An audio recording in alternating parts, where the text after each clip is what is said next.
Name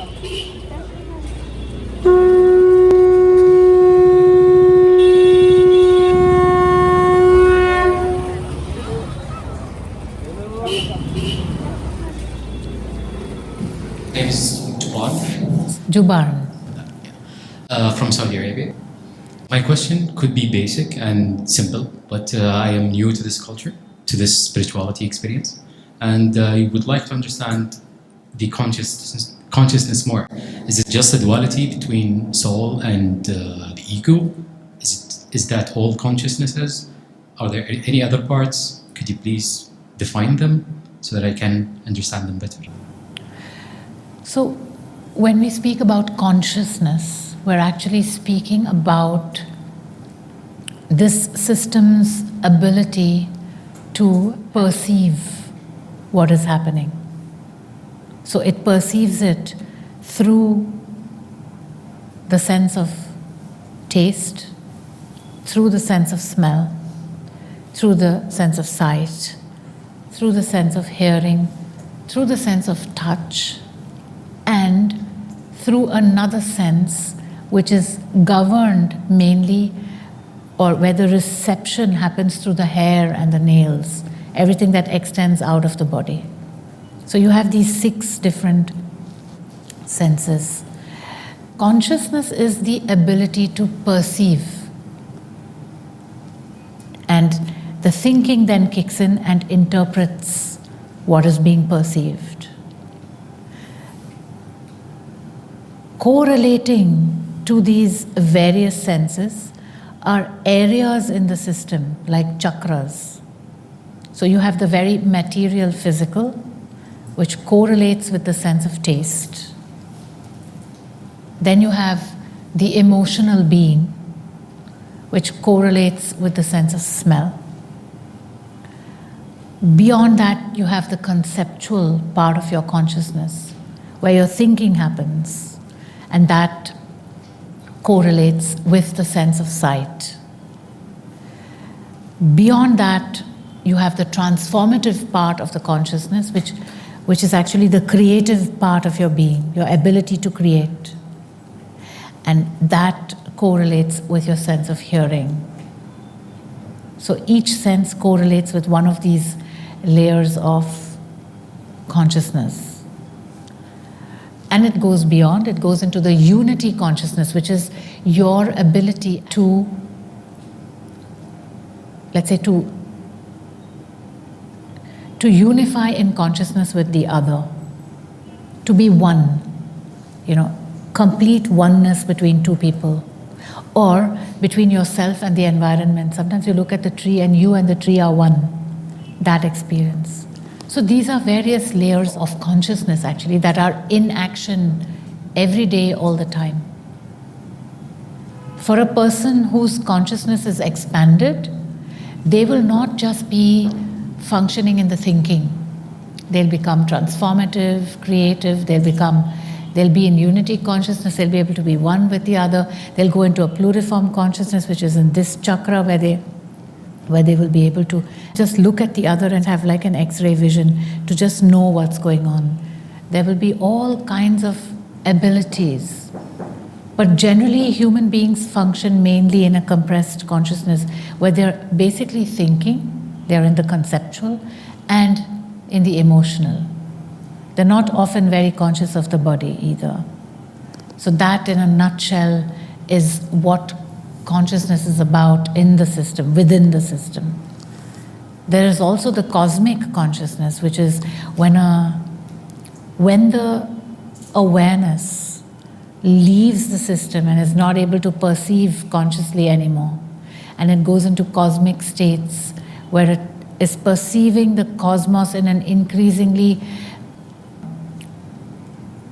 let's say, diluted state, where there's less and less body experience and more just pure awareness. And you can reach a state where even that experience of awareness falls away. We call it the various samadhi states, savikalpa samadhi, nirvikalpa samadhi. One means a samadhi state where there is some attribute, some experience of identity, and one state where no identity is there, which can only be known when you come back from it, because when you're in that state, you don't know it, because there's nothing there to know. So these are the cosmic states of consciousness, and then there are the corporeal terrestrial states. So what you're trying to do is to expand your consciousness, and the way you do it is to tune into the truth rather than to give in to the ego. Because the ego will lead to suffering, which means there's a compression of the consciousness. And tuning into the truth will lead to a flowering of joy, which means there's an expansion of consciousness. So that would be a short description. But I still need to understand the difference between the ego and the truth, which is, I assume it's the soul here. Yes. Right? So, where did the ego come from? What is it? How do we deal with it?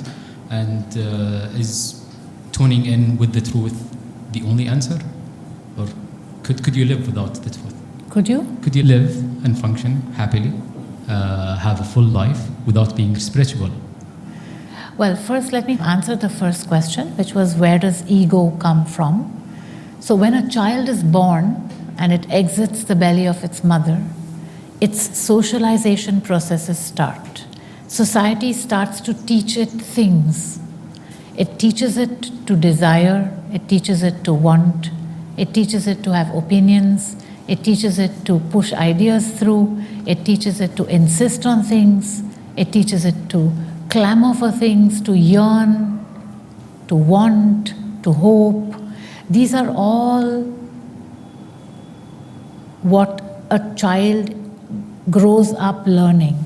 And the more complex that society is in which that child grows up, the more that child will desire. So that desire body is the ego. And as that ego grows, the child loses contact with its actual master, with the divine, the God actually, which is within. We call it in Sanskrit the Antar-Atman, the soul residing within. So the child loses that contact and the ego grows, so the child continuously is bending down to the ego. Now your question, can we live a full life without being spiritual? It depends on what you mean by spirituality. Living a spiritual life would mean living in a state of surrender to your truth, following this truth rather than the ego. So depending on where you grow up, if you grow up in sitting on a tree in Borneo and spending most of your life in a hammock 200 feet above the earth in a tree, you would definitely not have to do that much to find the soul, because the ego is very small, because there's not much of desire body being encouraged over there. But if, on the other hand, you grow up in New York City, where from childhood you have been trained to desire, you've been manipulated to desire, you've been brainwashed to desire, you've been puppeteered to desire, then you would have to be spiritual, which means really consciously surrender to that truth in order to live a life of even partial joy, because the suffering would be too much. Can we control the ego and make it work for us instead of against us? Can we do that? Is this something that we can do? The way one operates with ego is one turns away from it. It's like saying, can I make yearning work for me? If in the moment when the yearning hits you, if you turn to the truth will make you act in such a way that not only does the yearning fall away, but that which is yearned for is realized. So if you go with the yearning, you will not realize what is yearned for. Because the moment, or the yearning won't go away, let's say, because the moment one yearning is fulfilled, the next one takes its place. So essentially, the moment you yearn for something, you turn into the truth. And the more you turn into the truth, towards the truth, the less the yearning is, but the more the fulfillment is there. So it's a very clever way, actually, to keep yourself in a state of joy without going nuts and acting strange. You stay grounded, you stay here and now, you stay connected with everything happening around, and you don't start acting strange and, talking to the sky or floating around and not being able to connect with the other person or not realizing where you are or things like that. So to live a fulfilled life, you would have to tune into the source for sure, especially coming from a country where there is an advanced society, which is so-called advanced.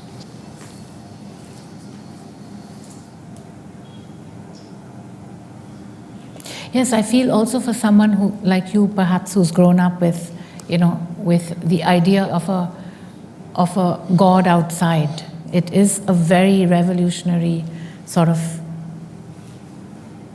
idea, actually, that there is a divinity within, which is the soul, and that one can connect with that soul, which means that it makes you, in that sense, spiritual, because when you connect with the soul, you are independent of an external agency to connect you with the divine, because the soul within is a drop of the divine, of the cosmic, which is individualized within.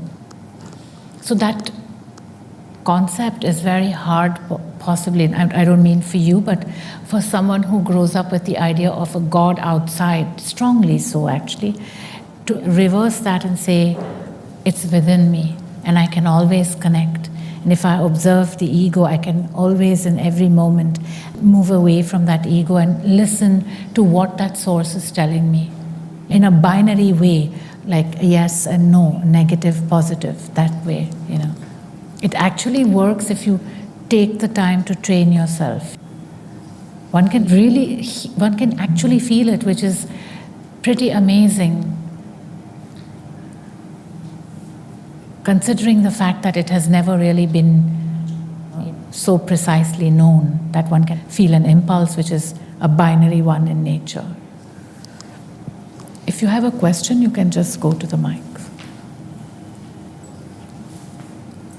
Yeah, this concept of having divinity within me, I think it's been hijacked by the ego. I think the ego just took that place and decided to say, yeah, I'm God. And yes, that's it. And that's exactly what happened. Yeah. Actually, what happened in the history of humankind is that the founder religions came and they took God out of the human being and put this God somewhere else, made him a man in the first place, and put him somewhere else. And then became the agency between the human being and that God. And what spirituality does is it takes God and puts it back in the human and says, this divinity is the essence of your being. It's the master of your being. We call it in Sanskrit the Antar Atman. And I'm pretty sure there's a word in Arabic for it as well. I would not be surprised. Ancient Arabic, Maybe, before the Islamic Revolution. Yeah, before more than 1,500 years ago, or Aramaic, those languages. So this is what spirituality does. It throws that back in and says, tune in there. That's your master. That's the Lord. That's the divine. Because when you tune in, you actually are able to hear that impulse yourself. You don't have an agency between yourself and your impulse, So it's a very freeing and very individualistic way of living, to live a spiritual life. Of course, you live in society, so you do follow the rules and regulations of society, but that doesn't mean that you can't tune in. Because when you actually tune into the truth will always guide you through the rocks of society. It'll guide you through, you'll never hurt yourself on the rocks of society. You'll always be within what society can handle, and yet you will be free. It's very, very powerful experience to live in the truth.